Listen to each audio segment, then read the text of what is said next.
Hello, chismosas y chismosos, and welcome back to Bay Area Housewife of True Crime. We are at part 7 of the Zephany nurse case. As a reminder, topics may be triggering. Viewer and listener discretion is very strongly advised. The people mentioned are innocent until proven guilty in court. Michelle Zephany visited Lavana in prison soon after she was sentenced. Although it was a long drive, she visited her once or twice a month. According to Michelle, when she visited Lavana in prison, this is what she told her. And I quote, My mom was pregnant with me. My mom was pregnant with the baby who's supposed to be me now, but lost that baby after 3 months. She went to Tigerberg Fertility and was sitting crying in the waiting room there, having had this miscarriage. A lady named Sylvia came up to her and asked why she was crying. My mom explained to her that what had happened and how she feels about the father of the baby. Sylvia told her she would help her with fertility treatments or adoption. She also told her about freezing eggs. My mom had to bring a sample of my father's sperm. If my mom's story is true, I don't know how she managed to do that, knowing my dad without my daddy knowing, or if he is lying when he says he didn't know about it. Anyway, apparently she also had an issue with her tubes because she had an ectopic pregnancy. All this time, my mom was continuing as if she was pregnant. She didn't tell anyone about the miscarriage. After months, some months later, Sylvia called her to say that there was a young mother who didn't want her child. She wanted to give the child away, but didn't want to see the adoptive parents. My mom said she would take care of the baby, so Sylvia told her to meet her, and I think it was Retreat Station, to pick up the adoption papers. When my mom went to the station, this other lady came with a baby in her hands, gave it to her, and walked away. That baby was me. She had been expecting papers, but now they came with a baby. Was she supposed to just leave the baby? She went home and pretended she had given birth a bit early. Only a few years later, when I was 6 years old, did she receive any papers, the birth certificate, and adoption papers, end quote. Michelle also recalled that when she was about 12 years old, she came across papers that said adoption. In the book, Michelle tells the author, quote, To me, it doesn't matter if she did or didn't do it. I don't care because I can only be grateful that I didn't end up in the wrong hands, end quote.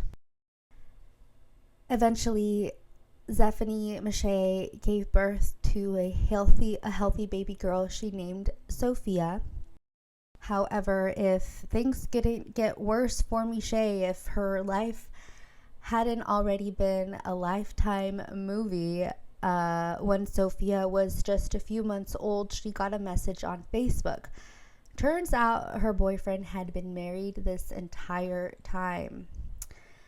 Although the name of this girl named rang a bell, she didn't know who it was. The message read, quote, Hi, I'm not sure if you know me or have heard about me. I am your boyfriend's wife. I know about you. He told me that he dated you in school until he was in matric. We've been married since he was 19 years old. I'm wondering if he is cheating on me because he is never home.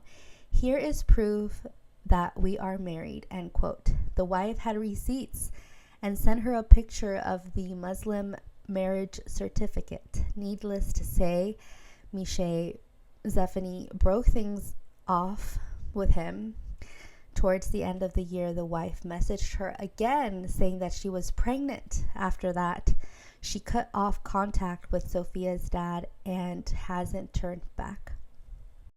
Throughout this whole ordeal, the revelation of Zephany's true identity, the media frenzy, the trial, and everything that followed, Zephany's identity was protected with the help of children's rights attorney Ann Skelton. A groundbreaking legal case precedent making court order protected her true identity and privacy. After unearthing the fact that she was kidnapped as a baby, Zephany found herself in a very dark place. The protection order allowed her time to process everything she'd gone through and is going through. The interviews for the book took place over a period of months while Zephany was pregnant with her second child. After she broke up with her married boyfriend, Miche met someone else.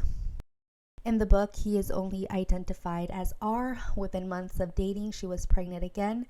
When Miche told Lavana she was pregnant again and was actually contemplating on terminating the pregnancy since she was already a single mother, Lavana said to her, quote, "See how far I went to have a child," end quote. Miche gave birth to a healthy baby boy she named Mateo. In March of 2025, Zephany decided to break her silence. She had the court order lifted and released a book, which of course I read from front to back, titled Zephany, Two Mothers, One Daughter, An Astonishing Story by author Joanne Joel assisted Miche in writing her own story in her words of what happened to her. "I'm tired of hiding," Miche writes in the book. This book is incredibly good. If you're into true crime as much as I am, it goes into painstaking detail of the family drama before and after D-Day came. D-Day is what they call the day Zephany learned about her true identity. This book gives insight through interviews with the man who raised her as her father, Michael, teachers, social workers, and her lawyer. Even Lavana's court statement is included. In the book, Zephany says, quote, "I'm done with hiding. I want to be able to say who I am and love who I love and move on. I don't forever want to be the kidnapped victim of someone who was painted with the criminal's brush," end quote. In her book, she says that she wants to be called Miche because that is the name she grew up with and the name she has chosen to keep.